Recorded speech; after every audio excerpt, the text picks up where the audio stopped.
Good afternoon, everyone. I think it's 2 o'clock. Is everyone in? Katie, we got everyone?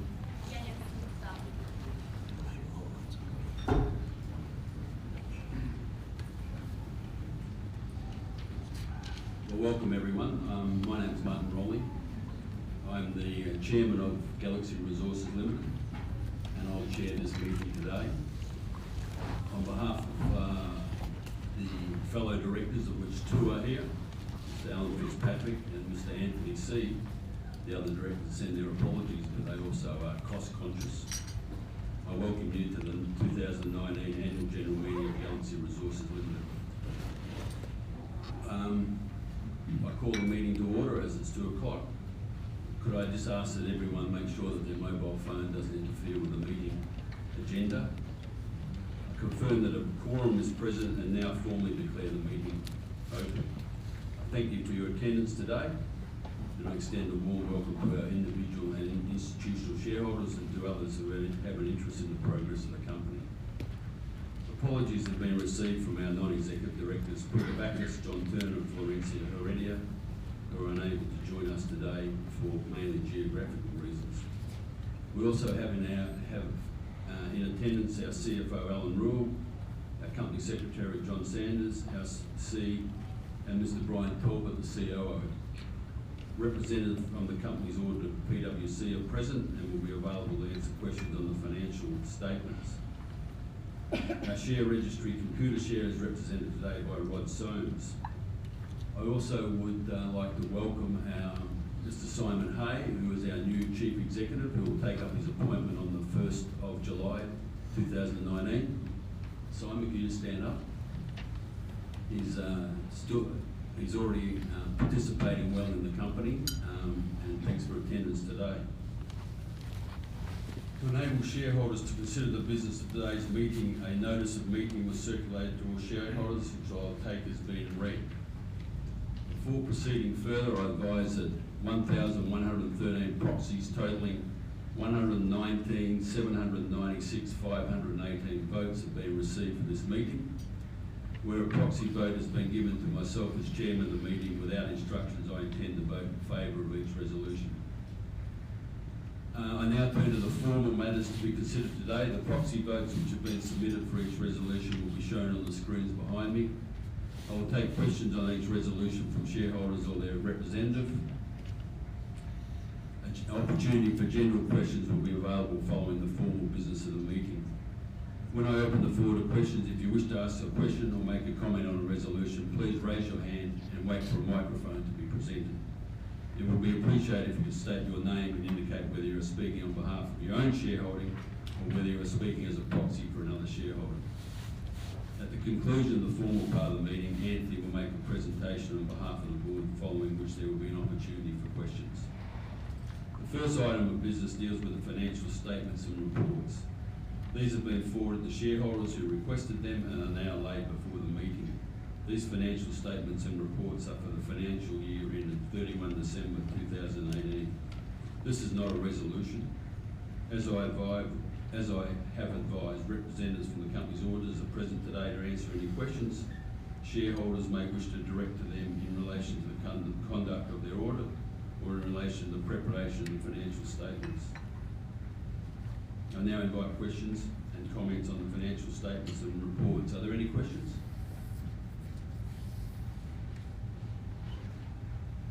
There being no questions, I turn to the formal resolutions. Resolution 1 is the adoption of the remuneration report. Unless there is an objection, I'll take the motion as being read and refer you to the screen for details of the proxies received for this resolution. Whilst this is a non-binding advisory vote of shareholders, the views and comments of shareholders will certainly be taken into account by directors when considering remuneration matters. I note that a voting exclusion applies to this resolution as set out in the notice of meeting. Are there any questions or comments on this resolution? No questions. Could I ask that all those in favour of the resolution raise their hand? Any against? Anyone against? I declare the resolution carried. The next item of business requires voting is the election of Alan Fitzpatrick. Details of Alan's qualifications and experience are set out in the notice of meeting. Alan was appointed to the board on the 16th of January of this year. Unless there is an objection, I'll take the motion as being read and refer you to the screen for details of the proxies received for this resolution. Are there any questions or comments on this resolution? Could I ask all those in favour to raise their hands? Any objections? Thank you. I declare that resolution carried as an ordinary resolution. Resolution 3 is for the approval of the Incentive Award Plan. The terms of the Incentive Award Plan are summarised in the notice of meeting. Unless there is an objection, I will take the motion as being read and refer you to the screen for details of the proxies received for this resolution. I note that a voting exclusion applies to this resolution as set out in the notice of meeting. Any questions or comments on this resolution? Okay, could I ask those in favour to please raise their hands? Any against? I declare the motion carried. Thank you. I'd just like to add that I announced earlier that we have a new Chief Executive starting on the 1st of July. I'd formally like to thank Anthony for his invaluable contribution as CEO since he and I took control of this company in 2013. Anthony was a director before that, but we changed the board. He became Chief Executive in 2013. I don't know which shareholders were shareholders at the time, but the company then had a debt which is very close to what we have now in cash. So the company has in the 6 years gone from being basically insolvent with debts of well over $200 million to a company that now has a producing asset, 2 development assets and cash of in excess of $200 million and no debt. So Anthony has done a remarkable job to turn the company around to where it is today with such a strong balance sheet. He also recognised that as we take the company forward to its next phase of development, that we needed a different sort of CEO, which I think is strong on his part that he recognised that. And so I'd actually like you to give Anthony a round of applause for his efforts in running this.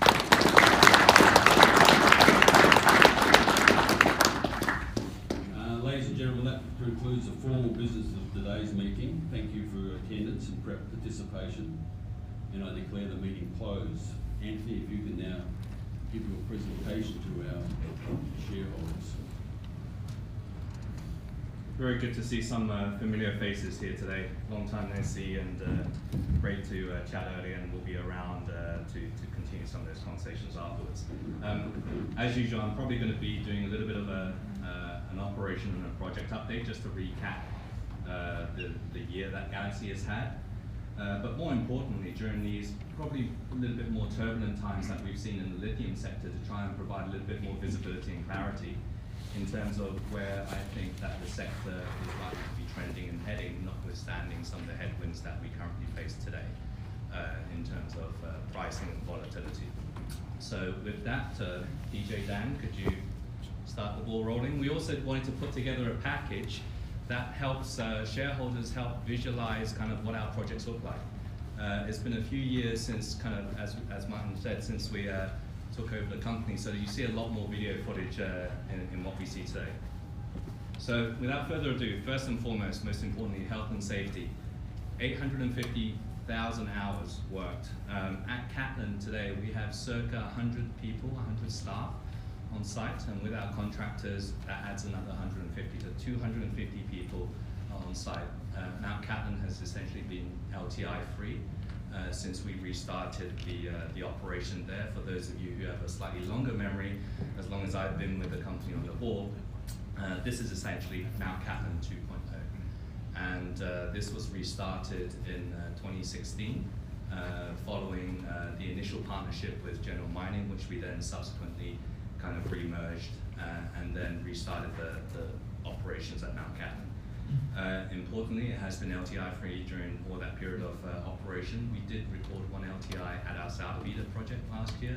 Unfortunately, we did have a member of our team to slip just coming off a front end loader. Nothing too serious, but that was obviously one LTI. But we remain very, very proud of our HSE record. Next. Financial operations. Last year was very significant. We essentially recorded revenue growth of 60%, so up to 154 million US dollars. EBITDA at the group level was 58 million US, and net profit, including the gain from POSCO, was 150. We actually, ex-POSCO, recorded a positive profit after tax of several $million. Spodumene sold last year was just under 160,000 tons, and our cash margin on those tons was about 424 US dollar. Importantly, as Mr. Chairman mentioned a little bit earlier, over the past few years, myself and the management team and the board, we've worked tirelessly to strengthen the financial position of the company, and I'm proud to say that as of today, I think Galaxy is in its strongest financial position it has ever been in its history. We've essentially gone from a negative $250 million number on our balance sheet to a plus $250 million number on our balance sheet without any debt. That means we don't have to service any interest, and that cash on our balance sheet actually starts to generate return for us, notwithstanding that our operations are also free cash flow.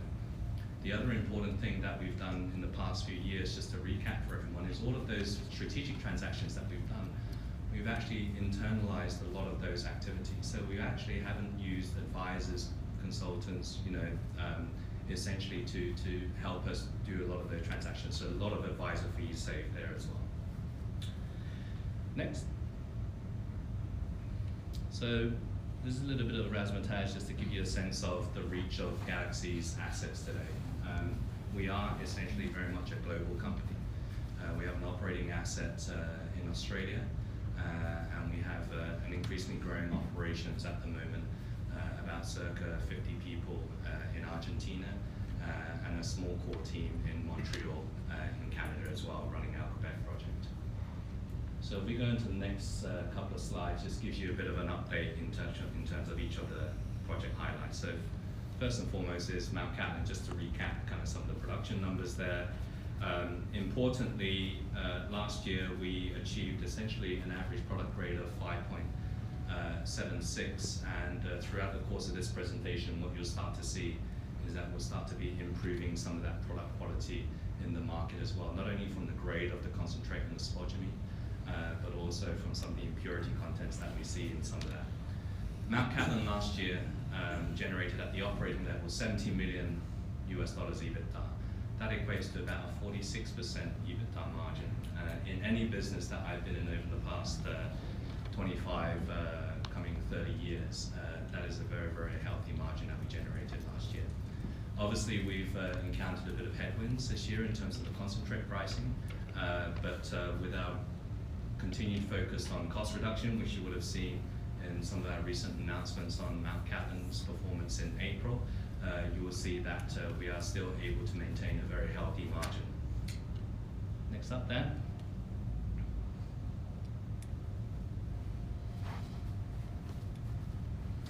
So importantly, resource and reserve last year at Mount Cattlin was increased significantly. So we had a 40% increase last year, and resources at 42% incrementally increased as well. We will continue to focus on some of our targeted exploration campaigns, which I'll talk about a little bit more in subsequent slides.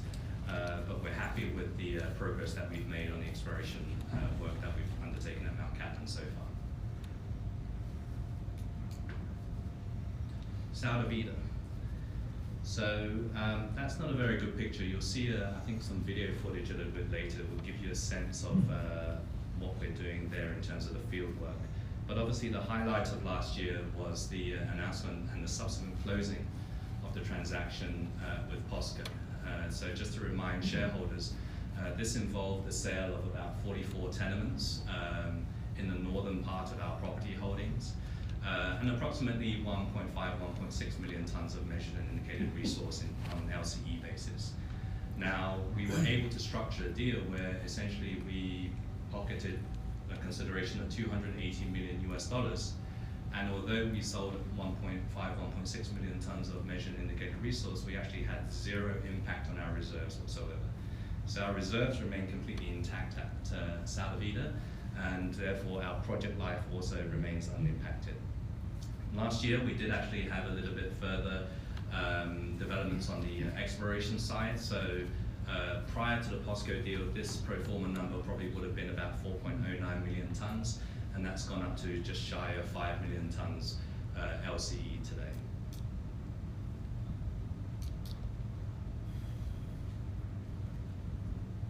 So in terms of pilot operations, what you would have seen in that opening slide, and you'll see some video footage a bit later, is we're essentially building our first set of pilot or test ponds, our first 15 hectares.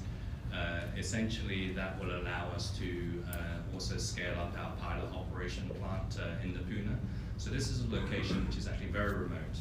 It's a mountain desert. It's about 4,000 meters above sea level, and it's at least a 6-hour drive from the nearest town. So very remote operating location. Going on to James Bay, importantly, last year in October we submitted our ESIA, which is our Environmental and Social Impact Assessment, and that essentially will start the clock ticking for us. We anticipate in the next 12 to 18 months for that review to actually be completed. Importantly, we signed a PDA, a pre-development agreement, which would then lead us into the income and benefits agreement, which we need to negotiate with the local community. But the most important aspect of James Bay at the moment is the test work program and the completion of some feasibility work that we have both on the upstream as well as the downstream. And I'll talk a little bit more about that in subsequent slides.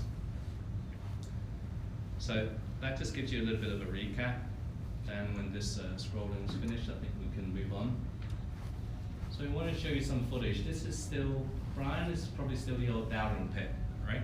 Brian, where are you? Yeah, this is the Dowling pit, which we've now moved across Floater Road now. So we are now operating east of Floater Road. So that just gives you a sense of the scale of the plant at Mount Cattlin. And obviously there,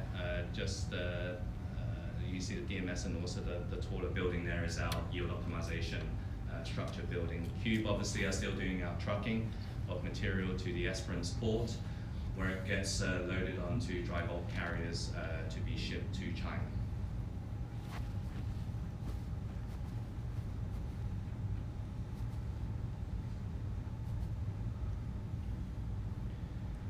Okay, so importantly, guidance for this year. We're going to be aiming to do somewhere in the region of about 180 to 210,000 tons of concentrate. That roughly works out to be about 25,000 tons LCE. Our production output, so in terms of our guidance for Q2, is going to be between 45 to 50,000 tons. And product quality, as you will have seen in April already, we reported a 5.92% grade. I think I can share with you that in the course of May to date, we're already starting to beat that quality in terms of the Mount Cattlin concentrate grade there. Importantly, on the exploration side, I would like to point you towards probably the right-hand map there. You'll see a couple of logos there on the legend, the white stars, the yellow stars, and the green boxes. And essentially the white stars are our immediate top high priority targeting areas that we're going to be doing a little bit more exploration in.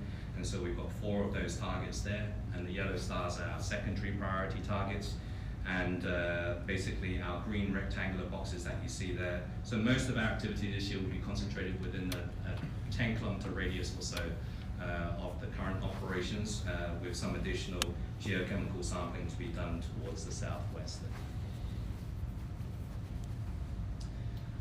So this just gives you a bit of a scale of the plant, of the ponds at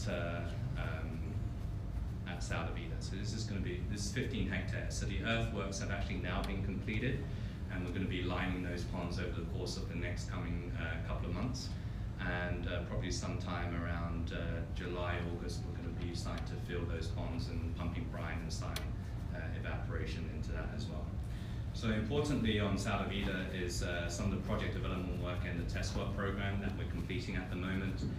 Essentially looking at one, the conventional core process flow design that we originally had, as well as looking at some alternate new technologies that we believe could potentially yield us some benefits both from the OPEX and CAPEX side, as well as yield efficiencies and Sorry, could you slow down? I'm a fast reader, I just cannot read what I see here. Sorry, can we go back and pause Just that? a bit, yeah. Thank you.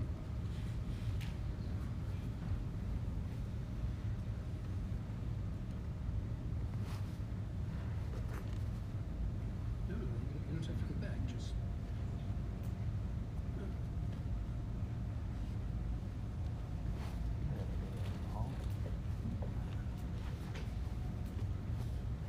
So 15 hectares of plants, optimization work. So why don't you allow me to kind of read out the No, that's okay. Is Just that okay? if it can be slower, that's it. Great.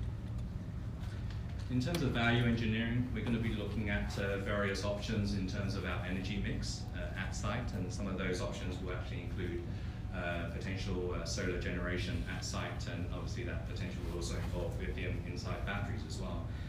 Other trade-off studies that we're looking at include water as well as off-site fabrication, because obviously operating at 4,000 meters in the Puna is actually quite a challenging environment.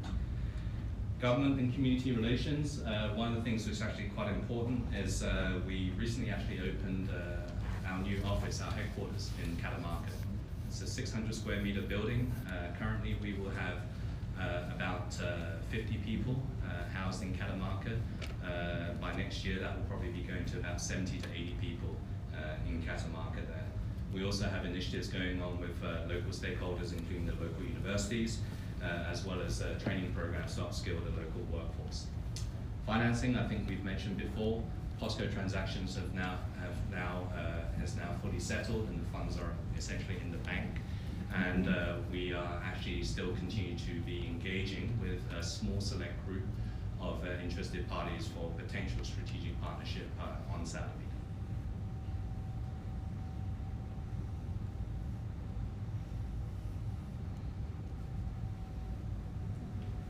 James Bay. So this is a visual flyby. I'm not sure whether many of you have seen. You've probably seen photos of this, but this is what the James Bay ore body looks like. So this is a 40 million ton resource, 1.4% grade.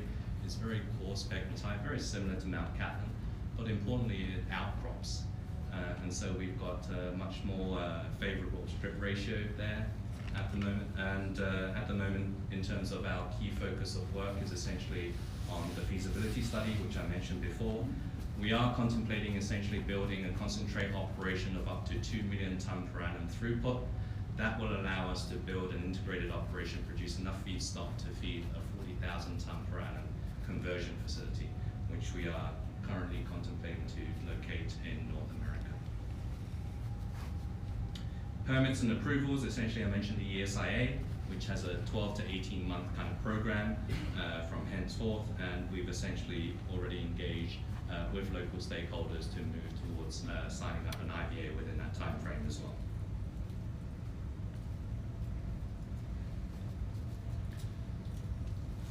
So with that, just a bit of a recap in terms of outlook for each of the projects. Mount Cattlin, targeting 40 to 50,000 tons of production in Q2, 180 to 210,000 tons for the full year, and much more focus on not only product quality, but also continue to rationalize some of the costs, which you've seen some of the early results of that in our April announcement already. Salar Vida, the POSCO transaction, some of the pre-development works that we're doing there and optimization, as well as establishing our base of operations and building up our team in Catamarca City.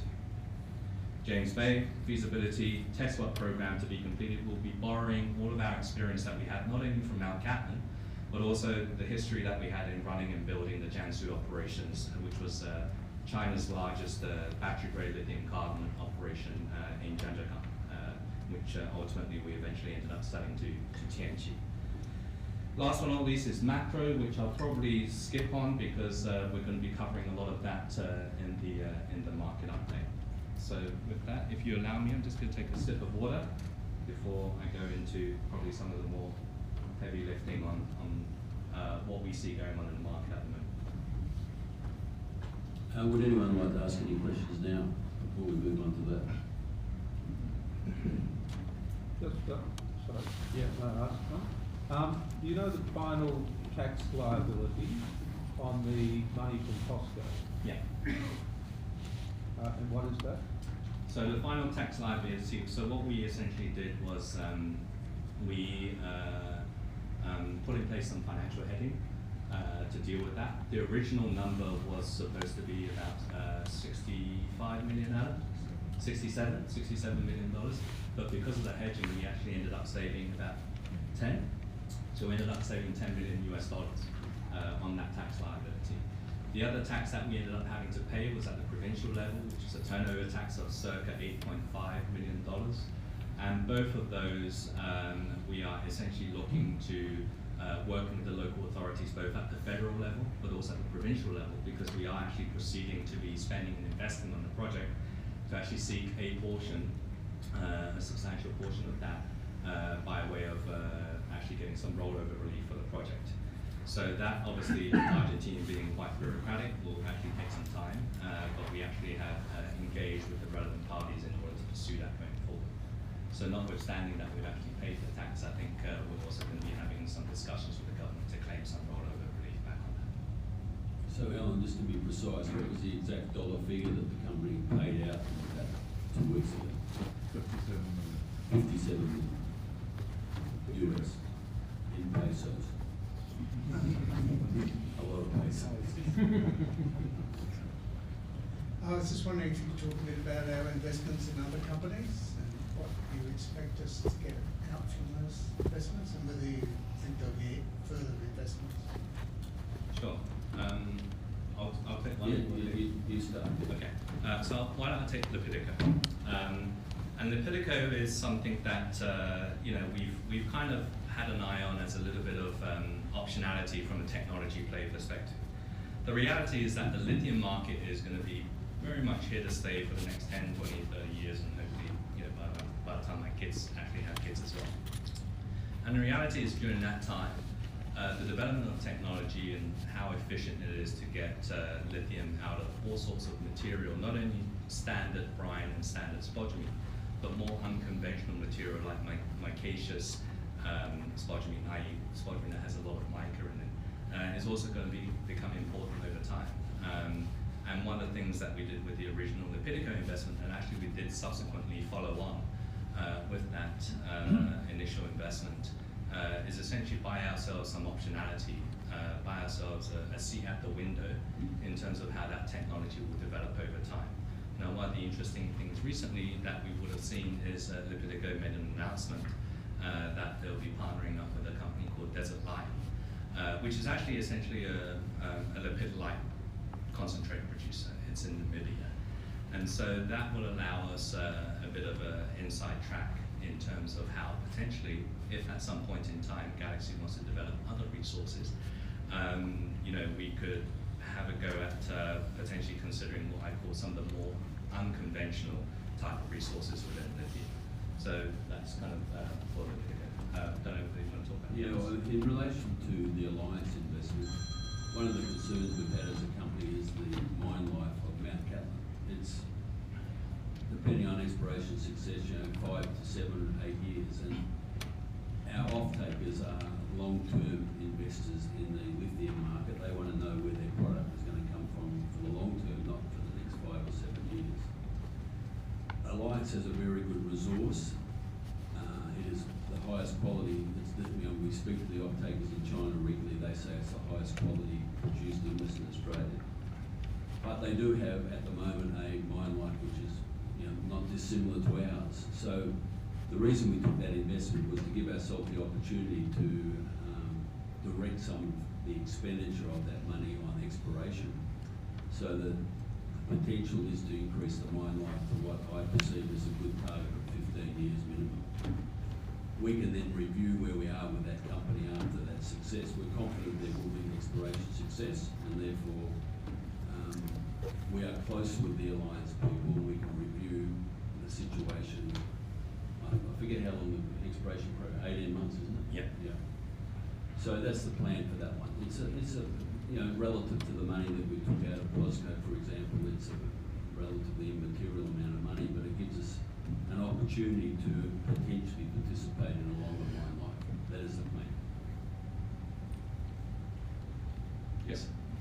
In the annual report, you spoke of aiming with the current, tenements resources that we have for 100,000 tonnes per annum of LCE. I'm just trying to kind of picture that number as to where it's going to kind of come from. Maybe even if you could talk a little bit about, when will Vida actually be producing lithium chemicals, on a commercial scale? Okay. So how that number comes from is obviously that's just from our organic base of assets. So first and foremost, we obviously have an existing producing asset at Mount Cattlin. Mount Cattlin this year is obviously going to be targeting circa plus or minus 200,000, which is 25,000 tonnes. If you look at some of the more recent performance, especially post-implementation and ramp-up of yacht, you will see that our production rate is probably beyond 200,000 by a considerable margin. While we're also conscious of the fact that getting that scalability up on the production also helps our costs come down. So over time, we'd like to think about Mount Cattlin as a circa 30 to 35,000 tonne LCE equivalent type of operation. Okay. Rough ballpark. Now, one of the things that we've also alluded to in the past is, and I think this year is going to be a year when we're going to have some serious contemplation and investigations of some of those opportunities, is looking at how to not only just be a concentrate producer from the Mount Cattlin resource, but also a chemical producer. And the only way that we can do that, or there's a number of ways we can do that, we can either build, we can partner with someone to build, or we can acquire existing. And I think if we were to acquire existing, I think everyone in the room pretty much knows that some of those existing capacities are in China. And the interesting situation of some of those operators and converters in China today is that that capacity is sitting idle for a whole host of reasons, which I'll talk about in the more macro presentation. And so we do have a plan and aspiration to essentially forward integrate Mount Cattlin. So it won't just be 30 to 35K of con, it will be 30 to 35K of chemicals. Okay. And that's essentially, count that as a 18, 24-month kind of exercise. Okay. If we think about Vida, under the original contemplated timeline, we were looking at approximately a 2.5-year build. That pretty much puts the project into the late 2021, 2022 timeline. Now, given that we're kind of in this situation where we're going to be advancing a significant portion of what we can do in terms of field activity and development work on the project, while also trying to negotiate a potential partnership at the same time, we think that that timeline may move, but it probably won't move. It won't be moving numbers of years. It'll probably be moving somewhere between 0 to 12 months within that time frame. After the initial production of chemicals at Vida, which is 25,000 tonnes, we anticipate that that ramp up will probably take somewhere between 2.5 to 3 years. So at full capacity, that will probably lead us into roughly a 2025 time frame. Okay, so we've got 35 from Cattlin, 25 from Vida, and James Bay. So James Bay, just now I talked about the context of James Bay being a 2 million tonne per annum throughput, which if you base on the grade and some assumptions around the recovery, one of the things about the early test work that we've done on the recovery, correct me if I'm wrong, Brian, is that the ore body at James Bay liberates even better than Mount Cattlin. So we've been able to achieve some very, very high recoveries, even just based on a very simplistic flow sheet that we have, DMS only, that we have at Mount Cattlin. So roughly speaking, that 2 million tonnes per annum could give us somewhere between 35 to 40,000 tonnes. Now, from a regulatory perspective, we actually want to keep it at 40 or below, because one of the things about Quebec is if you produce a industrial plant or chemicals plant which does more than 40,000 tonnes per annum, we actually have to go through a much more rigorous public consultation from an environmental perspective. So, you know, for all intents and purposes, think about it as a 39.9 thousand ton per annum. So that's how we get to 40,000 tons. So in terms of James Bay, we talked about some of the timelines that we're trying to work through then, which is about 18 months, up to 18 months in terms of getting the permitting kind of rounded out. One of the things that we'll also be looking at in some of the trade-off studies is the ability to what I call fast-track construction, but it may not necessarily be on site. As some of you may know, Quebec is awfully cold in the winter.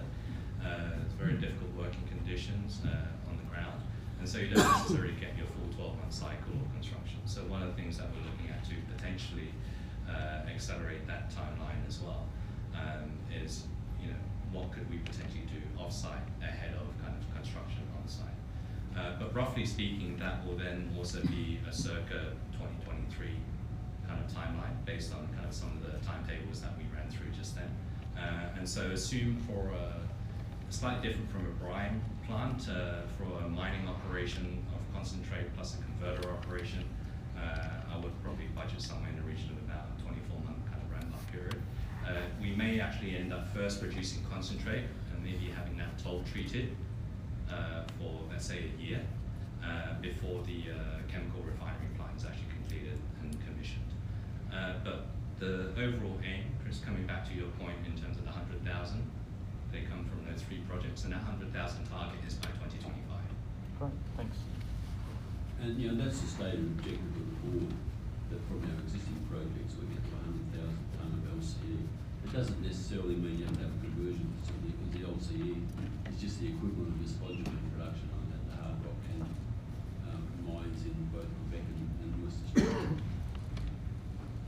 Any more questions before Anthony? Yes? So Anthony, some of us older investors might not get to see our fruit of our investment, will we? 6 years away.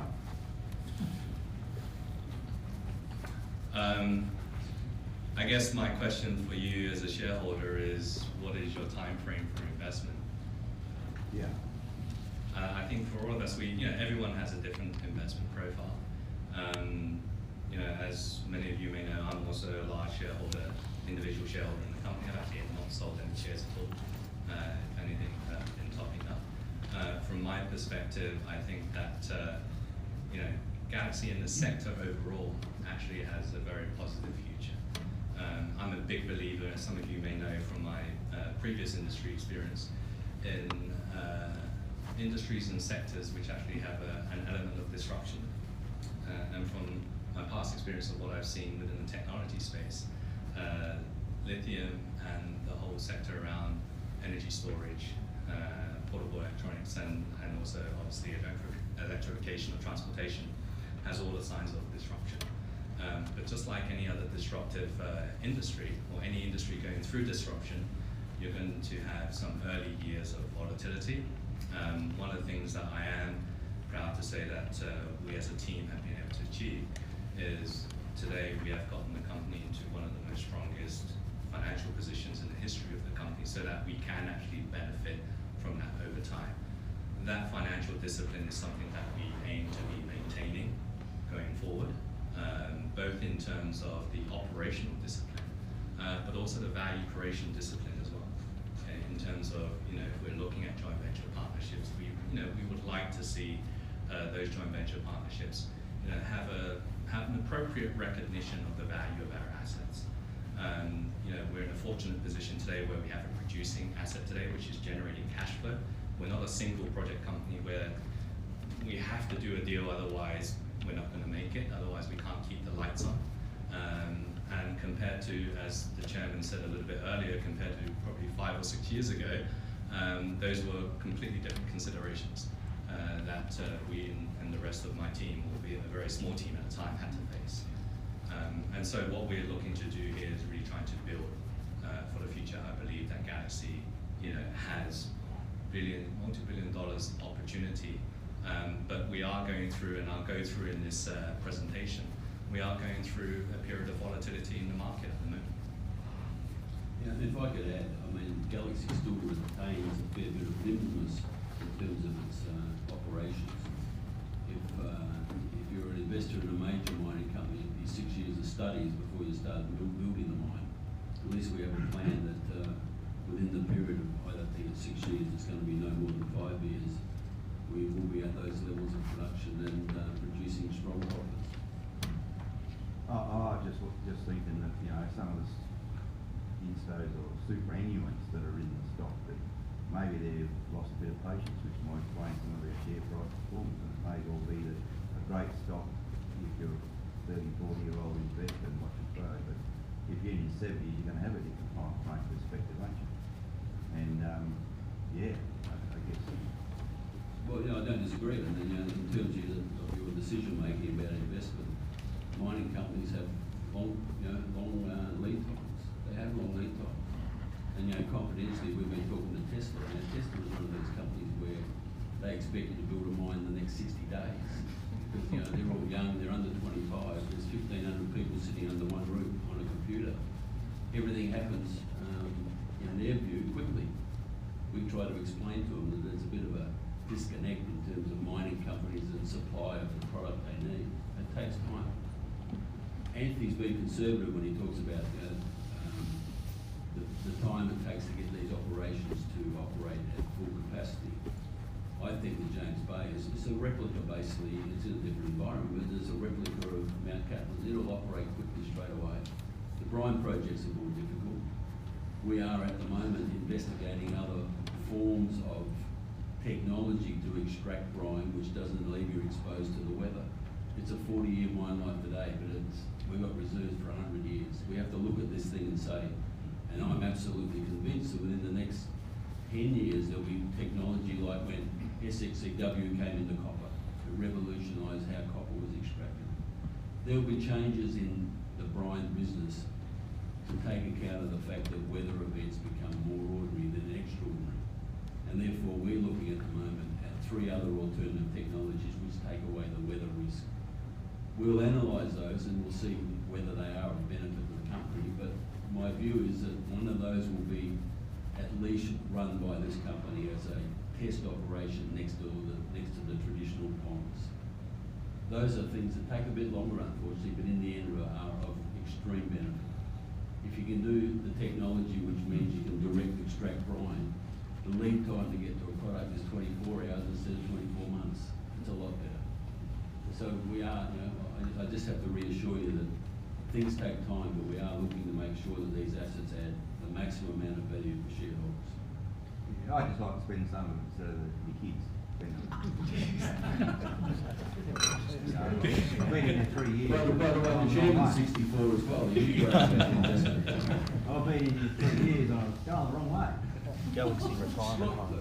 If I could just talk about the share, the price. I mean, we just had a board meeting in Argentina and we discussed at length about what the effect, what's causing our company, which I think is a very, in terms of its peer group, the strongest one there is. And it's, you know, the fact is we have a large institutional share base. They've lent their shares. There's a lot of short selling. So we have to try and, not that our focus has to be as a company on trying to mitigate the short selling, but we just have to look at it from the point of view of saying, well, how do we make sure that we encourage new shareholders to come in that context? And unfortunately, you know, we just have to deal with that. There's things you can do. We can have share buybacks, all those sort of things. We have to add up if that is in the best interest of shareholders. In the end, it's the assets themselves that will make sure the share price is properly reflective of their value. Thank you. As far as Salar goes, I classify it as, you know, the most important asset that the company has. Sure, it's not producing at the moment, but it is one of our most important asset, and certainly into the future. For the last 3 years, you've been talking a time frame with it, which in my view keeps on getting extended. I don't think a lot in what we've seen and what we've heard has been happening in the last 12 months. In my view, the last AGM, you said you had 40 people interested in equities, and then you were getting, you know, the main 6 looked at. Then suddenly, it all died away. Here we are 12 months later, you're saying you've still got people interested. One thing, I'm wondering, what are they not offering enough? Do they not value it as highly as you do? You say you're looking for strategic partners for it. 12-month process. we don't know the intricacies of it, you know, because in my view, the board isn't forthcoming with announcements and things like that. This is where we're at, or something like that. We're getting information about it now that the ponds are built, but now you're saying, you know, hopefully 2021, something like that, you'll be producing out of there. Originally, you were saying, you know, around 2020. I'm just wondering what happened with the sale process with the 40. Who was, you know, where were you at with it? Yeah, I can answer. I remember 2018, late 2018 into 19 has, which Anthony will outline in a minute, has been a downturn in the lithium market and the attitude of investors to the lithium sector. We'd sold POSCO, and I don't think we seem to get proper recognition for the fact that we sold assets that were on the balance sheet for zero for $280 million. That equates to an amount of dollars per reserve per LCE equivalent. And I guess, just for a second, I guess that's one of the things that surprised me, because that was a fabulous sale. Don't get wrong, that was great. And it was good to be able to help fund Salar Vida. But you would have thought that would have put a pretty good base value on Salar Vida of 1.2, 1.4 billion US dollars. Well, we don't want to give the other, you know, we don't want to have a joint venture partner come into the reserves that we still own at a level which isn't commensurate with that. You know, it's got the market has had a downturn, and we sold at the height of the market, and it was a good transaction. But we do have to be cognizant of the fact that we don't want to give it away. We don't have to give it away. We've got $200 million sitting on the balance sheet. We can build it as fast as if we had a joint venture partner or not. So for that, okay, you can build it as fast as you like.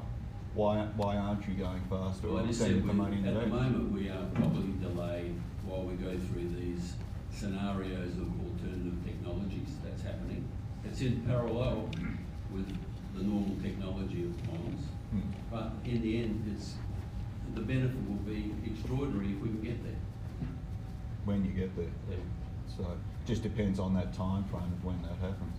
I can't remember what the time frame was at the board meeting. I think it was Around Q3. by the end of this year there'll be a decision about those. But in the meantime, things are happening. You've seen the pictures of the ponds being built. We're drilling, we're building camps, we're doing all that stuff. And you know, we just had our board meeting in Buenos Aires. We had to go and meet the governor of Catamarca province and talk to her about the developments in the project. So there is, you know, it's all positive. It's, I think if anything, I'd say I'd put 6 months delay on the basis of this process to go through different technologies. In relation to all of the people who participated in the process with JP Morgan, probably it was our fault that we didn't do a deal with the ones that did put in proposals, because we didn't accept their values. We just didn't want to give the project away in an environment where there is some negativity around the sector we operate in. So I'm amazed, and with JP Morgan, I think when the last AGM or one of the announcements, you were down to about a final 6 that you were looking at. So are you saying that all 6, you know, you got to that stage and paying JP Morgan's fees and everything, you got down to the stage of 6 and they were all at that stage undervaluing the asset for what you thought it was worth? Yes, some of them wanted to buy a majority of the project. We didn't want to do that. Other reasons we didn't want to team with them were the nature of the people. And we didn't pay JP Morgan any fees. They got 0. Okay, well that's good to know. So the long-term plan for SDD, are you thinking of maintaining 100% ownership of it, or are you thinking of having a strategic partner for offtake agreements? What's your sort of plan with it in the long term? At the moment, we're 100%. We're developing the zone with 100% owner. We've got the money, we're spending the money. We are talking, as Anthony said, to, I think, 3, what I perceive as being superior people. The transactions being discussed with them are of a nature which would convince, I think, the board that it was worthwhile having them as a minority shareholder. Those discussions are ongoing. And to your point about disclosure, we obviously can't disclose the names of those people, but if we get to a transaction, we'll certainly disclose. Can you paint a little picture as to maybe? Kind of like, you know, there's solar panels, batteries with a T on it, you know, like. What the nature of the people, what nationality they have. We could paint that as well. Yeah, sure. We'll narrow it down slowly. Well, they're in 3 different parts of the world. Okay. Okay, thank you. One more, yeah. Mr. Chairman, just a basic layman inquiry. Do I get it right that we could have a big company like JP Morgan employed by us to go out there and find what we need? Yeah. And then we, well, they didn't get success because they didn't succeed, but if they do, they could be getting millions of dollars from us, yet that same entity could be out there shorting and pushing our share price down, which isn't that, would that be, am I reading that right, or Well, is that? yeah, no, if you want to deal with Dumb the JP question. Morgans and the Goldman Sachs and all those, the Morgan Stanleys of the world, they have many different departments. So who's lending them the shares? I mean, can't we? I know, give this to the shares come from the company? Black Rocks. The shares come from the institutional shareholders, not JP. JP Morgan is brokers, but you might have read Oh, that. they're all related, aren't they? Yeah, you might have read they've done some major IPOs in the past. One was called Facebook, where they operate on both sides of the table. Yeah. So you run that problem all the time with investment bankers that we have. Just a quick one. With all this happening and going on, as a company, surely you're not too nervous about somebody taking us over, looking at you? It's a consideration, and we have to try and convince the market in general that the shares are undervalued. It is a consideration, yeah. I mean, I've been surprised personally about Wesfarmers' bid for Kidman. We as a company saw Kidman as a potential long-term asset. We did buy some shares, but we sold them and made a profit because we thought they were overvalued. They're now being purchased at a price which is less than where we sold them at previously. But again, I can't see the value in that owning half an asset with SQM. And therefore Wesfarmers' strategy is something we don't quite comprehend. I don't think that therefore Wesfarmers will have a shot at Galaxy, but there are other people that could. Because we do have good assets, Joe. We made the point. Salar is a world-class asset. There's no better brine assets in the world, and therefore there is that risk. We have to consider that. Hopefully they'll make a bid higher than the current share price. I hope so. Okay, Mr. Chairman, without further ado, let me just move on to giving everyone a little bit of a market update. So a quick recap of 2018.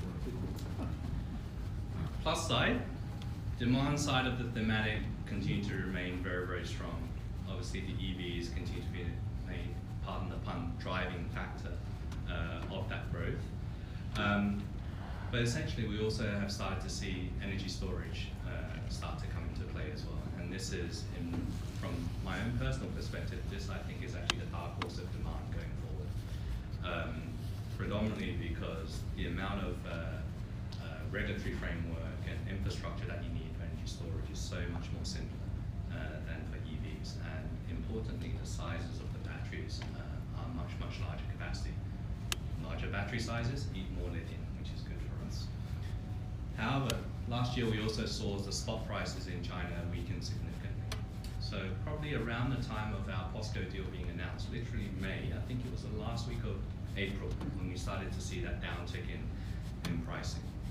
And an overall poor macro sentiment in China due to prolonged tensions with the US has led to actually just a general poor macro sentiment, as well as more limiting financial liquidity. So not just lithium companies or battery companies, but just manufacturing companies in general and industrial companies, which actually have to rely on a lot of working capital to keep their businesses running and build inventory and build stock, have not been able to do so.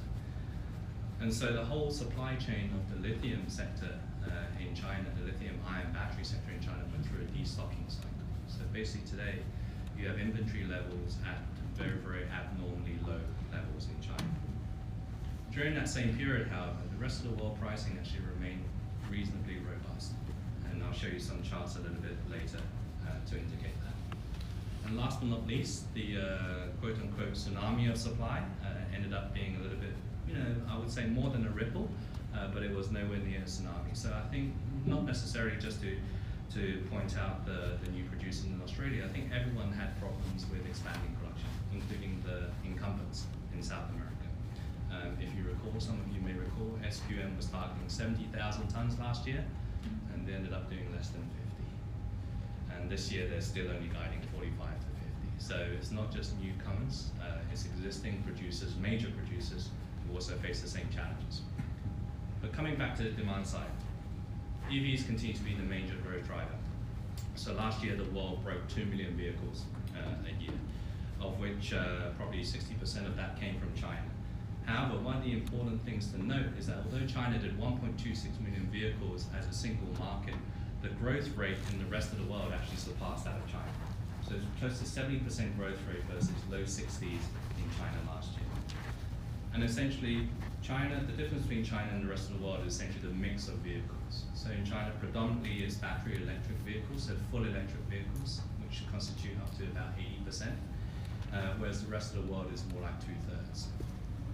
If you go on to the next page, this just gives you a sense of what in Australia, ironically, actually the energy storage sector in Australia is much more vibrant than the EV sector. But this just gives you a sense of what some of the top-selling model cars are around the world. So on the left-hand side, we start off with the US market with some of the brands that you're more familiar with, obviously the Tesla Model 3s, the X and the S's, as well as the Toyotas and the Hondas, albeit they're hybrids. In the European market, you obviously have the Nissan and Renaults and the BMWs, and obviously the Volkswagen there as well. But China, many of you probably won't recognize the brands or even the cars, okay? But they sell a lot of them. Last year, 1.26 million, okay? So, which is, I think, greater than the population of Perth. So, a lot of cars going out. We're bigger than that. We're two, or better, some of the new cars. So I think they'll get there this year, okay? But if we go into the next page, how are we doing so far this year? And this has been a major bone of contention with a lot of sell-side analysts, the likes of Morgan Stanley. And I was talking with some shareholders a little bit earlier. The irony is that I'm going to be attending this lithium conference this year in Santiago, and I'm actually on the panel with a gentleman called Javier, who is the lead analyst at Morgan Stanley, and we're supposed to be talking about pricing, so it'll be an interesting panel. But there was a lot of negativity around the new policy for subsidies in China having a big major dent on the growth prospects in China today. That has not happened, at least in the first 4 months that we've seen in China today. Year on year, numbers are up 70% in the first 4 months of this year compared to last year. If you compare that to the US, it's only up 10%. Okay. Energy storage, next page. So this is an area where the rest of the world, and especially Australia, actually has very much a leadership position. For a long time, Australia held the world record for having the largest energy storage system, which was built in South Australia. It's called the Ravensthorpe project. That was a 129 megawatt hour battery system. To put it in perspective, a Tesla Model 3 is a 60 kilowatt hour battery. And so the Ravensthorpe project was the equivalent of 2,150 cars inside one battery. Unfortunately, Australia didn't hold that title for much that longer, because about 7 months after Hornsdale was commissioned, then PG&E announced that they were going to be building, again with Tesla, a 1.1 gigawatt hour battery storage system. To put that in perspective, that's 18,000 cars in one battery. Okay. Now, ironically, the energy storage sector is a segment which China is having to play catch up. It's actually very much behind the curve. But as you've seen with other renewable technologies such as wind generation and solar, China catches up very quickly. So this year we're already starting to see some big systems announced. Xinjiang Power, 100 megawatt hours. Sinopec joint venture with Jiangsu, another 100 megawatt hours. So these are Hornsdale type kind of projects. But the ones that I'm most focused on is this little company called China Tower. It's actually not that little. It's actually China's largest operator of base stations, telecommunications base stations. In the fourth quarter of last year, they announced that they were going to be switching all of their backup power storage systems from lead acid to lithium. So to put it in perspective, China Tower operates 1.8 million towers throughout the country. Okay. Its estimated total requirement over the course of its full fleet is close to 150 gigawatt hours. So to put that in perspective, that's about 5 gigafactories. Okay. Now, obviously, they're not going to deploy it all in 1 year. It's probably going to take them the better part of 5-7 years to go. But these are some of the new sectors which we believe are going to be very promising for the future of the adoption of lithium batteries, but also for the consumption of lithium itself. Okay, next page now. In terms of the capacity growth, this has continued to grow larger and larger. So we probably presented this number last year, probably just was slightly over 1,000 gigawatt hours, 1 terawatt hour. Today that number is 1.7 terawatt hours, okay? And to put it in perspective, the amount of investment that has to go in to build these battery plants at roughly 120 million US dollars per gigawatt hour, that's 200 billion US dollars of investments. So what that tells me as an industry insider is that these plants are, one, going to get built, and two, going to get used. Well, if you actually need to feed 1.7 gigawatt hours at roughly 0.8 of a kilogram to 1 kilowatt hour, you're going to need somewhere in the region of about 1.2 to 1.3 million tons of lithium carbon equivalent, which is 4 to 5 times larger than last year's market if these plants ran at full utilization. And by the way, this is just the pipeline as of today to 2028. And so there'll be new additions going onto that pipeline as we come into oncoming years as well, okay? So you see some of the names that you're familiar with: Tesla, LG Chem, BYD, Wanxiang, CATL, biggest battery producer in China. All of them are very much upping the game, anywhere between 50 to 100 gigawatt hours per company. Okay, so 50 to 100 gigawatt hours is anywhere between, what's the math, Chris? 40 to 80,000 tons of lithium carbon equivalent. Okay, so somewhere between 2 to 3 Salar Vidas for each of those plants is the scale of operation and demand. Next page. So we look at battery output over the past couple of years. What has it done? So we track data on 2 levels. One is what we call installed capacities. So these are batteries that actually end up going into cars that get sold onto the road. And then we also track another data point called output, production output. These are EV batteries that get produced from factories but don't necessarily go into cars, okay? Because there's always a little bit of a time lag.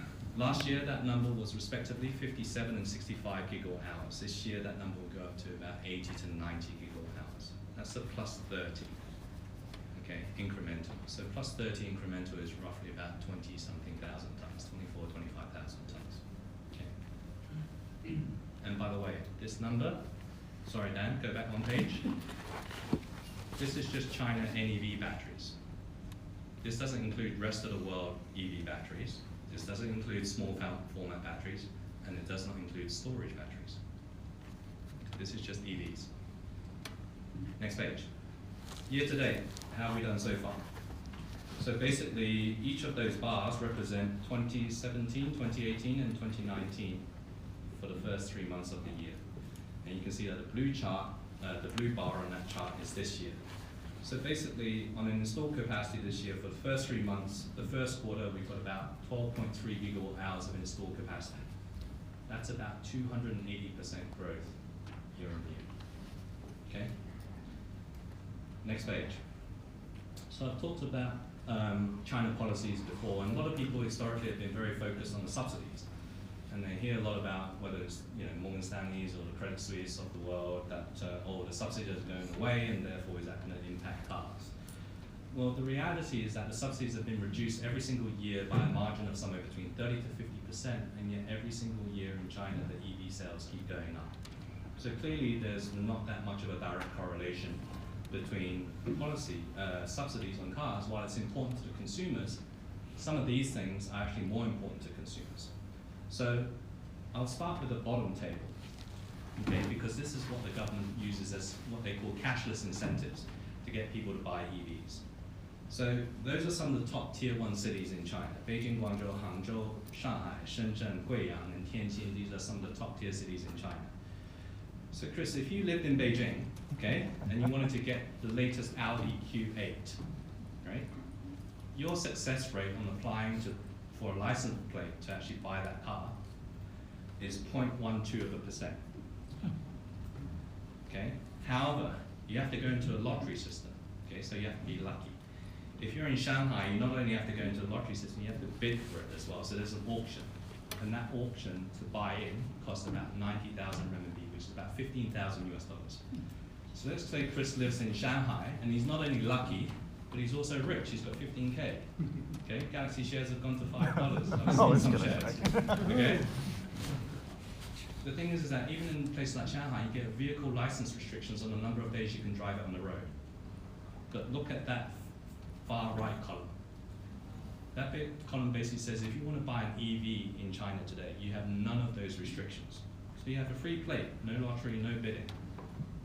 Okay?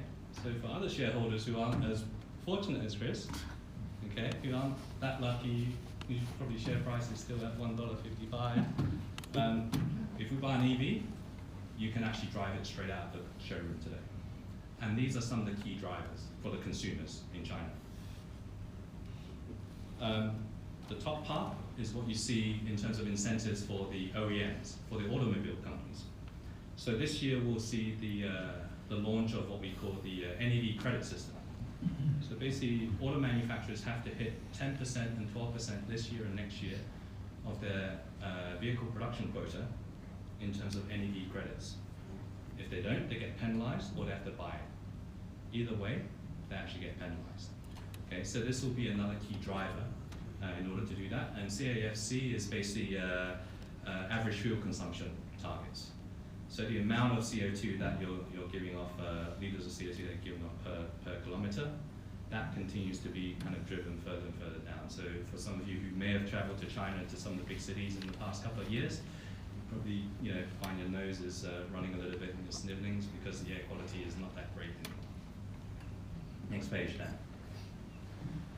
So how does that look over the coming years? So this, when I was putting together this presentation, was probably some of the most, for me, startling data points, which again adds back to my confidence and I think my team's confidence in the fact that this sector is one, here to stay, and two, we're actually just going through a bit of a volatile transitionary period in the market due to a whole number of macro factors.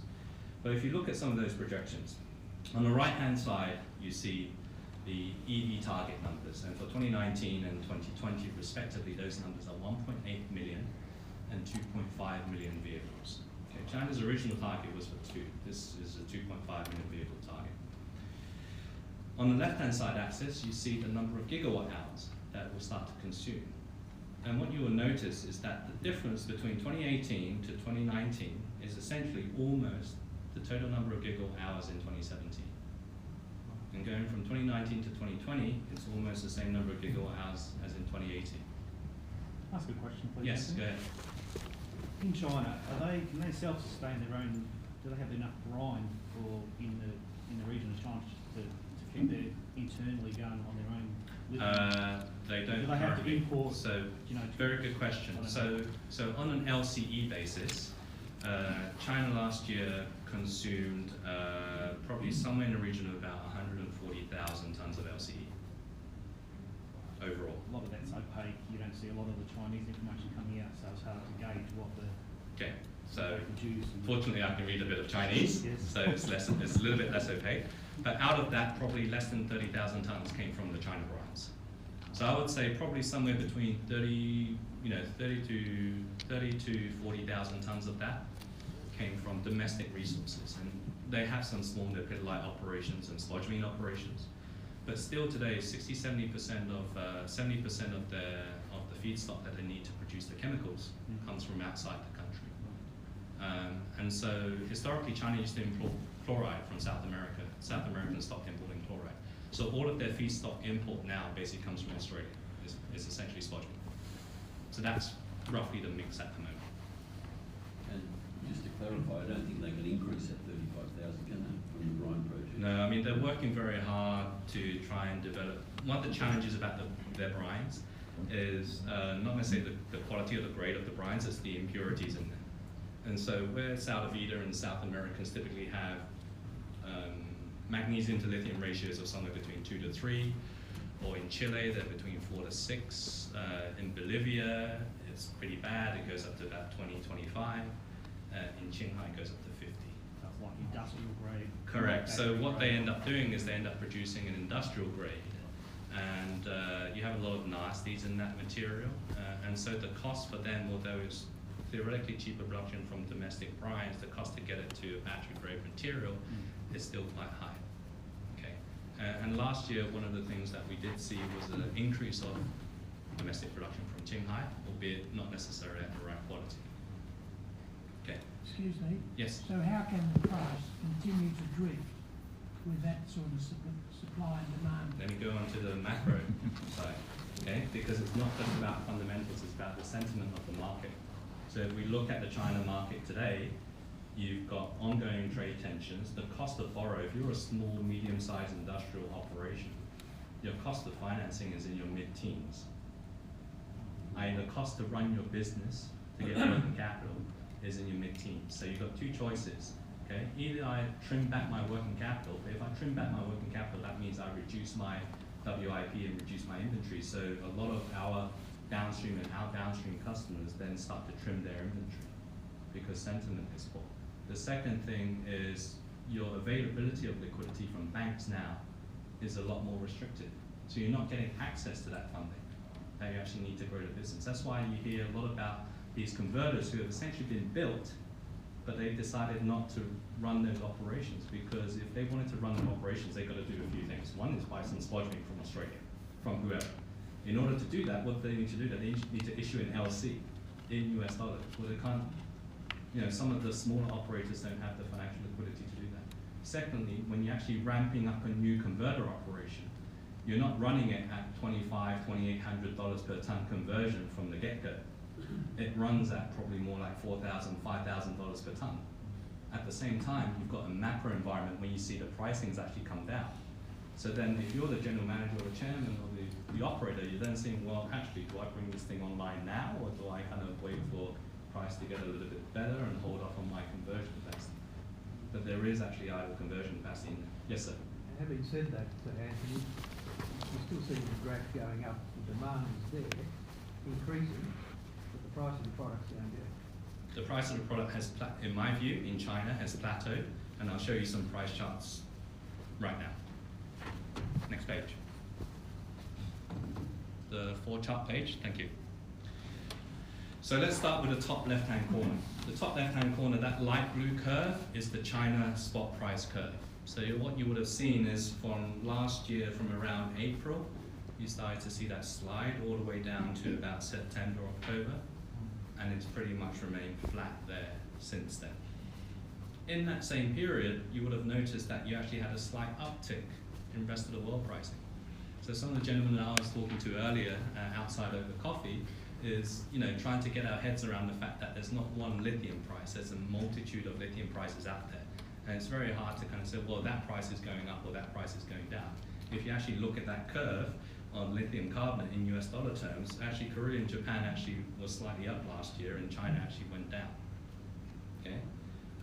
If you look at the lithium hydroxide curve, which is on the bottom, okay, you actually see a slight uptick in terms of the price that Japan paid for their lithium hydroxide.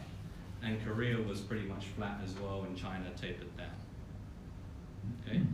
In terms of the pricing on exports, essentially, China exports remained fairly stable in terms of their export pricing. So they were actually selling at roughly probably about a $3,000–$4,000 premium offshore than what they were getting onshore in China. So they were selling offshore for about $14,000–$15,000 and getting $11,000 onshore. Okay, and that's the nature of materials starting to be fungible. Okay, and that's one of the reasons why I think it's also lent itself to this plateauing effect, because then you have a potential oversupply situation which has gone overseas from China to actually feed demand from the rest of the world.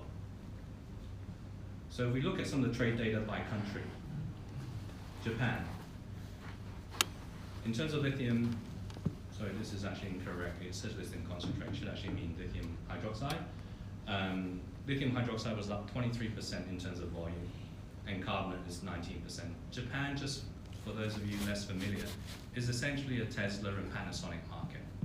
Okay, so most of the LCEs demanded from hydroxide, it all goes into Sumitomo Metal Mining to produce an NCA cathode, which then goes into a Panasonic battery. The lithium carbonate market is dominated by a cathode producer called Nichia, and they sell into the energy storage systems as well as some of the other OEMs. But one of the things that was most surprising last year was Korea. So if you look at Korea, we had very robust growth in terms of carbonate, 60% up in terms of volume year on year. But if you look at the volume increase in hydroxide, it went up 75%. And one of the reasons why we think this is my personal read-through of this is because the Korean manufacturers or the battery manufacturers are actually plugged into the supply chain of the Europeans. And so the BMWs, the Mercedes, the Volkswagens, well, guess who's launching new cars this year? So because they're launching new models, then you start to see this uptick. And that's why you saw lithium prices for the Korean market being actually quite robust for the period of that year. Next page. China. So concentrate imports essentially were up 41% last year. I would say that was predominantly from the likes of Greenbushes and Mount Marion, and only partially from some of the new WA producers. Cattlin itself was pretty much flat year on year. But if we look at carbonate imports in China, it also started to slow as well. Historically, China did import a lot of carbonate from South America, but because some of the Qinghai product that was able to get the technical grade at a cheaper price, then some of those imports actually slowed. But if we look at kind of the next page, which is the some of the export data from China, because of the low price in China, some of the producers actually started to sell their material overseas, especially for carbonate. So in the year prior to that, carbonate essentially was not measurable in terms of exports.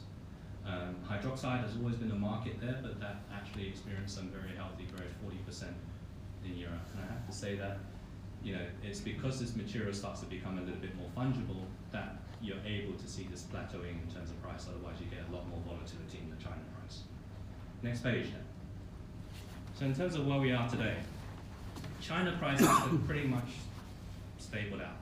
So that line is pretty much flat from those last 4 months of last year.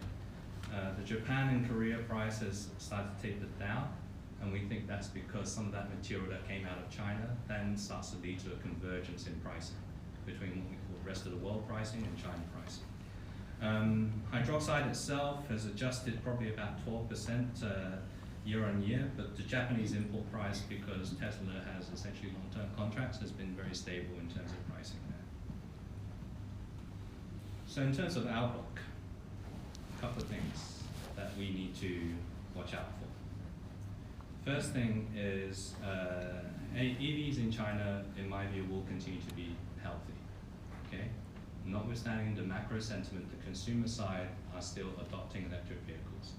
Okay, I think what we need to see in the overall economic situation in China is a change in sentiment.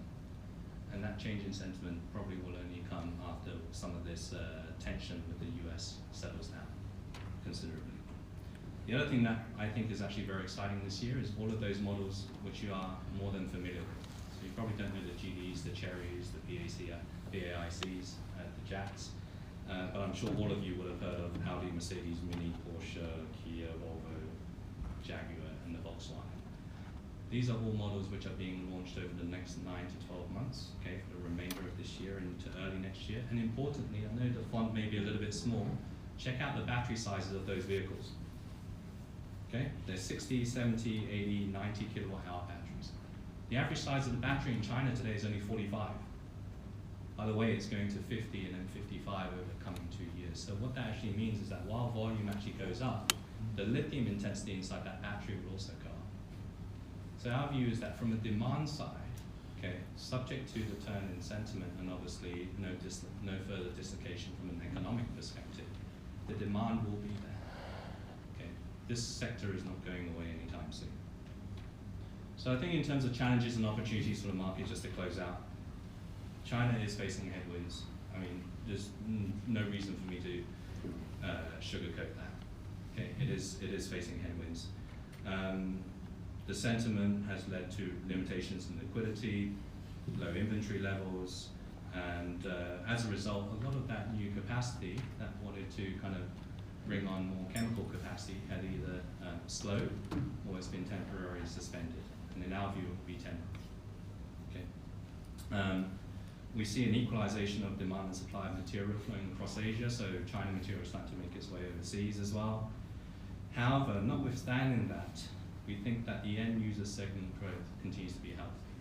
That is, I want to remind every shareholder, actually very, very important Because if that trend does not continue on the demand side, then it's going to become much more competitive. The reality is that by the time we hit, let's say, 800,000, a million tons, 1.2 million tons by 2025, there will be a transition point probably at the turn of the decade where you're going to start to see this potential flip. Because remember, the growth rates that we're seeing on EVs is roughly 2 to 3 Salar Vidas every year. How many Salar Vidas has the lithium industry brought online in the last 10 years? Not many. Yeah. Well, if you count even the hard rock guys, okay, as a 20, 30,000 kind of ton LCE project. But we're saying that by 2020 and afterwards, you're going to have to bring on 3 every year in order to balance supply and demand. So I think from that, you know, my overall perspective is that globally, I think this year's demand is probably going to be growing somewhere in the range of about 15 to 20% overall this year. But we will need to see some improvement in the overall macro environment to see some directional change. I do actually take comfort, and I know it's, you know, very trying for shareholders, but I do take comfort that price has actually stabilized, at least in China. China, don't forget, today is the single largest producer of chemicals, but they're also the single largest consumer of chemicals. So the China price, although different people in the industry have a different view as the spot price, as the contract price, they do have a say in terms of directionally where global pricing goes. And I think today, at least, we can say that you know, China has, you know, plateaued out and subject to, you know, barring any further dislocation in the economy. I think as long as the demand trend continues, you know, this year will be difficult, but I think kind of coming out into 2020 and onwards, I think will be a much more improved outlook. With that, thank you very much.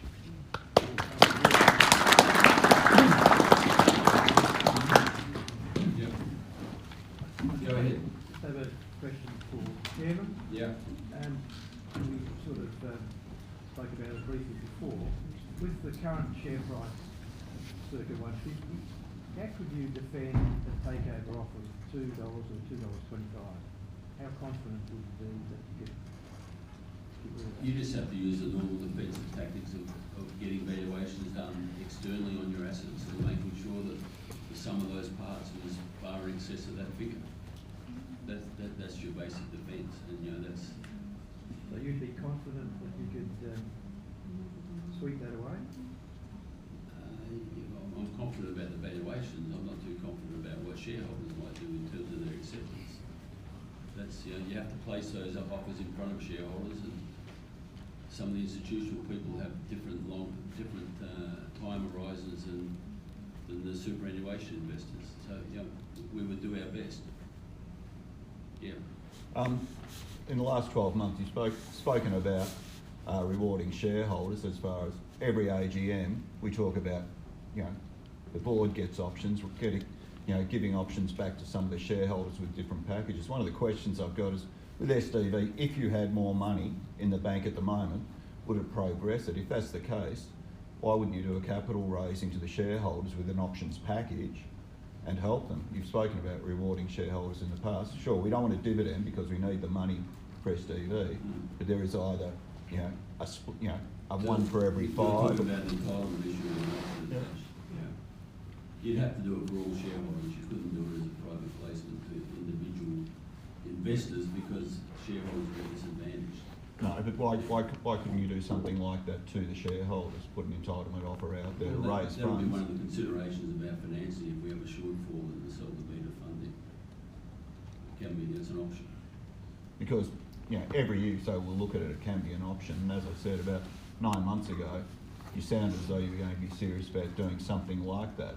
Did that not come about because you didn't get funds in from the buyer at SDV? But in the end, the return to shareholders would be better if you finance it with debt or other means of financing. You don't have to go to shareholders for money. We've had one equity raise in this company in 6 years. And that was at a figure, as I recall, 60 cents, wasn't it? So there is a strong consideration to make sure there's not dilution of shareholders, and I hear your point, but if there is an entitlement issue, there'll always be a shortfall. Some people wouldn't take up their entitlement, they are disadvantaged. We need to consider Yeah, that. it's more to the point that if you had more money, would SDV happen faster, which would be for the market and that sort of thing? That's why I was No, curious. the answer to that before, we have enough money. Its pace of development is not affected at all by Okay, money. thank you. Yeah. So at the moment you've been investing in other companies. Some of them you probably haven't even told us about. A friend of mine has suggested, you've got all this money in the bank and it's gaining interest. How much is that, Alan?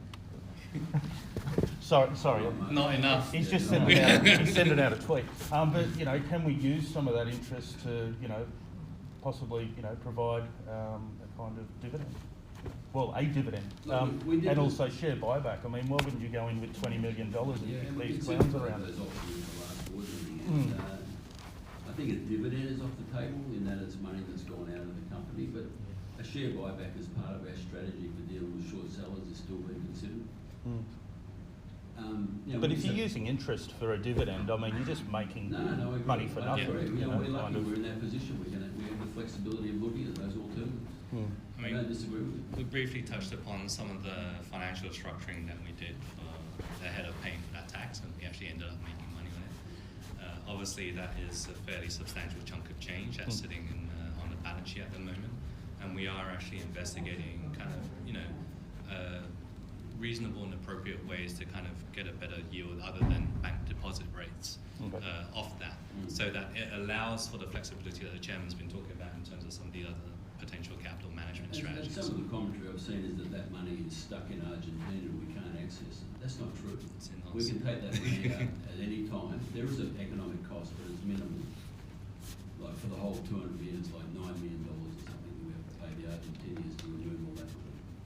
So we can use it anywhere in the group. It's not stuck in Argentina, but it's there at the moment, and we'll make sure we get proper returns on it. Yeah. What's Anthony's plans? I mean, sort of divest it and work off and then moving more into Argentina. Where are you? What's your future with Galaxy, Anthony? He's did a finished great up job with with Bosco Bosco and the team. And as some people have mentioned to me, how come I get to focus on some of the fun stuff in terms of some of the strategic initiatives that we've been looking at as a group? No, as I shared with, with some of the other shareholders talking earlier today, I am one of the largest individual shareholders of the company. I've not sold a single share. Are you buying any? Huh? John, I can't say anything, right? I've got a very rigorous company secretary. But essentially, from my perspective, I think there are still strategic aspirations that we have as Galaxy. I think with Simon coming on board, I think we'll be able to add a lot more horsepower in terms of some of the project execution and operations side, which will allow us to again have that bandwidth available to, to pursue some of the value opportunities. And I think for some of the shareholders who've actually been with us, for as long as actually Martin and I have been at the helm, you may recall that we had to do a lot of tap dancing around the balance sheet very early on.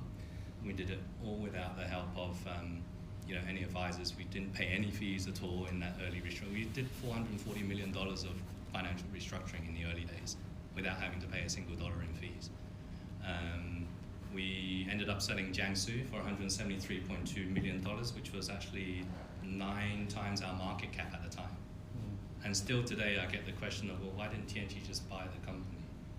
But Anthony also is very helpful when you're sitting down in a meeting and the other party doesn't speak much English. But I think POSCO was another transaction which I think we were able to deliver value. And so, we as a team are very much focused on really creating that value across all fronts, not only the operational and project discipline, but some of the strategic execution that we have some thoughts around as well going forward. And that's where I think I can also add add further value kind of going forward as well. Will you stay on the board? Yes. Good. Yeah. Any more questions? You've had a couple. Can I say one? I was just wondering when the second half contract pricing will be concluded and announced to the market? I'd like to say ASAP, but I'm probably going to be having we're probably going to be having a busy next couple of months, right? Yeah. I don't know if this is relevant or not. For someone who has been worried about the shares, because my husband writes down what it's worth at the end of every year and it never gets to that level and freaks me out, and then he keeps trying to calm me down and explain reasons. Has shorting had any impact on it at all? Absolutely. We were the number one shorted stock on the ASX at one stage. 19% of the issued capital was short, which means people have sold shares before they buy. They've borrowed the shares. Therefore, there's a lot of selling, and that selling has caused pressure on the share price down. Who is shorting? Huh? Who is shorting? Institution? There was a fund. The biggest one was a fund out of Boston, as I recall. It's in the US. And they actually probably don't even know we're in lithium. But they see the volatility of our shares and they look at all those things and they say, oh, we can borrow shares, let's short. Oh, that's good to know. I thought, because you haven't mentioned it at all, I thought he was making that up too. No, there's a lot of shorting which is basically just blind shorting, so it's just a technical trade. Yeah. The message coming out of the federal government is negative towards new energy and adoption of new technology, which is, doesn't appear to be a Liberal or Labor sort of issue, because you've got South Australian Liberal government, which is very positive, and the New South Wales Liberal government, which is also positive. But the message that's coming from our federal government, to my mind, is a negative amount of energy and leads to a negative sentiment for our product. Is the company doing anything to address that issue with the federal government? And if it's not, would you see any benefit in having some dialogue with the federal government? And that's what you've got is industry talking rather than so-called left-wing activists, etc. And the federal government may take more cognizance of what you're saying rather than Richard Di Natale or somebody like that. Look, I'll just say that the Australian market in terms of our product is not very large. Yeah. We're not really dependent on the Australian market. 100% of our sales go to China. But in that context, if you go into the head office of Tesla, their corporate head office, they have a big picture of the world on the board there, which shows all of their charging stations around the world. Perth has got one. And I think, what did the East Coast have? Has a few, yeah. Has the rest of the world is covered with these red dots. So in the context of the world lithium market, we're a very small player. I don't disagree that we can try and promote that, and I hear your comments about talking to the federal government.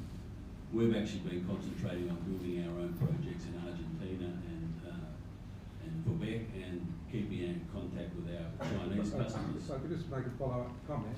I understand what the market is. There's nothing that we can do to influence China or whatever. There is something that we can, as industry leaders like you can, influence our federal government. So, to my mind, it's like a beehive. If every single worker bee said my contribution is minimal and I don't want to go out and collect nectar today, you wouldn't have a product. So there's something that we could do.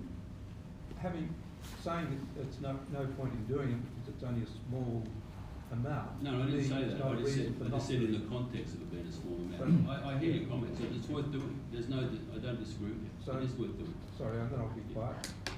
Is it something that you as the chairman would undertake to contact some representatives of the federal Liberal government and make Galaxy's viewpoint known about the adoption of the new energy batteries that Anthony was talking about and the uptake of electric vehicles?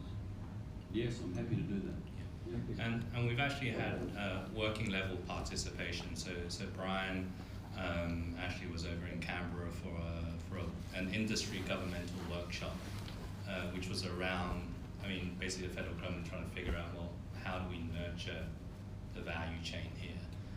The challenge that I see with even some of the initiatives in WA is that, whether it's state or federal government, sometimes their aspirations are trying to run before they can walk. So people are already talking about building batteries and cathode here even before we've got chemicals. And really kind of the building up of the value chain, one of the things that you need to remember is a country like China or Japan and Korea has built up, the lithium-ion battery value chain has been around for 25 years commercially. And that's how long it's taken to kind of build up the level of integration. But Brian, do you have anything else to add? Yeah, back there, yeah. I'm limited on questions, I'll try and wrap this into one. No, I got criticised last year for that question, so if anyone wants to know, please ask if you want to know what it is or anything, I'll answer. Roughly, I'd like to know how much to develop Silver Vida's production, as well as how much to develop James Bay 2 production. And we seem to be doing them in parallel. Do we need to put that impost on ourselves at the same time if we've got a year or two delayed demand for lithium going forward? First of all, we do have the capacity to build both of them together, that's not an issue. And in terms of the financing of projects, that is the least of our concerns. I have no problem about how we finance these. We have great support from our bankers, other structures we can look at. So that's not an issue. Manpower is important, and now that's one of the reasons we've employed Simon as our new CEO. He has great experience with that, and we can put together good teams. For example, we've engaged Worley Parsons now as our independent engineer to assist at Silver Vida. They're putting in a team of people for procurement, all those things that we lack, we are covering with other people. So that's not a concern. There's obviously a consideration around what our forecast is for the market and the economics of what the project looks like in terms of its revenue, and we consider that all the time. But once you make a decision to build the project, there's no point stopping. You have to be confident about that construction decision and go ahead because you want to be in that market. That's a concern though, isn't it? If you've got two fantastic billion-dollar plants and the demand hasn't come for your product. No, but the point I make is that we are confident about the long-term future, and we therefore make decisions based on that confidence. Oh, I feel much better now. Yeah. Yeah. Sorry, over one more. Thank you. Direct extraction is of great interest. It would be appreciated if you could release technical information as you go, and as you get confidence in certain. Yeah, I think obviously we've got a circling exercise around alternate technologies, as the chairman and the rest of the team know. Kind of, we've got a number of different options that we're looking at. Some of them will end up, being implemented potentially on a hybrid basis. Some of it may be completely alternative. And so I think we need to wait for that circle to close a little bit more once we've kind of shortlisted whether it's solvent extraction, nanofiltration, other forms of unconventional technologies. I think one of the other things that we need to take into consideration in adopting those technologies is which is technology that's going to give us the best optionality in terms of product pathway. And let me explain that. Today, a lot of people are talking about hydroxide. Our view is that hydroxide is important, but actually so is carbon. But what about if we started looking a little bit further down the track in terms of the product roadmap? Where do we go from there? What happens if the lithium-ion battery format shifts into a solid state? What is the feedstock that's used for solid state? And so then we have to think about what is the intermediary feedstock that we need to produce from our process. Is it a crude grade? Is it a crude carbonate? Or is it high purity lithium chloride? And those trade-off studies in terms of the test work will kind of better inform us in terms of which is the best pathway. So it's not just a financial trade-off study, there's a stoichiometric trade-off study as well as kind of looking at the optionality from a product and marketing development perspective. But I hear that, there seems to be a common criticism that our investor relations have been a little bit lacking, and I will therefore we'll take some steps to make sure that there is a more regular update of our shareholders via the market. Thank you. Thank you. Thank you. Yeah, we love hearing from you guys. Yeah, just a couple of questions on Mount Cattlin. Just wondering how the yield optimisation project is sort of looking now that it's finished. What sort of costs you're looking at going forward for next year? And in the last 6 months, sometimes we've seen the production guidance, but sales seems to have lagged production a little bit. Just wondering about those things. In the first quarter, it did primarily as a result of customer scheduling. Yeah. So when we sit down at the beginning of the year, we actually sit down with the customers and say, the tons that you ordered, how do you want those to be amortized through the 4 quarters of the year? Now, in the backdrop of the whole kind of market environment at the beginning of this year, obviously they prefer to have their tons kind of more back-end loaded than front-end loaded. You would have seen some of the production numbers that we reported not only in the first quarter, but importantly for April.